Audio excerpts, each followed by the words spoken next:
নমস্কার, আমি পূজা, চলে এসেছি পুনাম ফ্যাশনে আবার একটা কালেকশন, আবার একটা ডিজাইন নিয়ে। আজই দেখাচ্ছি আবার তোমাদের একটা 3 পিসের উপর। রেগুলারই তোমাদের 3 পিসের নতুনত্ব কালেকশন দেখাতে আরম্ভ করে দিয়েছি। সাইজ তোমাদের কাছে দেখাচ্ছি এম, এল, এক্সেল, ডাবল এক্সেল, প্রত্যেকটা সাইজ তোমাদের কাছে তুলে ধরছি, প্রত্যেকটা কালার তোমাদের কাছে তুলে ধরছি। আজই দেখাচ্ছি আবার একটা কাঠদানার উপরে, দেখো পুরোটাই অল ওভারের কাজের উপর একটা 3 পিসের সেট। 3 ফল্টের হাতা পাচ্ছ, সঙ্গে স্ট্রেট প্যান্ট পাচ্ছ,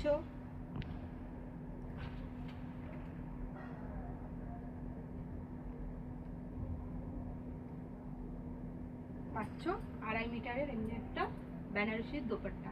তো এইসব কালেকশন নিতে কোথায় আসবে তোমরা? 160 যমুনালাল বাজার, স্ট্রিট পাঞ্জাবি কাটটা, 3rd ফ্লোরে। একটা লাইক কমেন্ট সাবস্ক্রাইব করে দেবে। আর যাদের 1 পিস লাগবে, আমাদের রিটেল কাউন্টার আছে, রিটেল কাউন্টার থেকে তোমরা 1 পিস পাবে। যাদের স্ক্রিনে দেওয়া নাম্বারের সাথে যারা যোগাযোগ করবো, আমরা ভিডিও কলের মাধ্যমে মাল দিয়ে থাকি। কি যাদের ছোটোখাটো ব্যবসা করছো তারা চলে আসো পুনাম ফ্যাশনে, যাদের নিজের জন্য লাগবে তারা চলে আসো পুনাম কালেকশনে।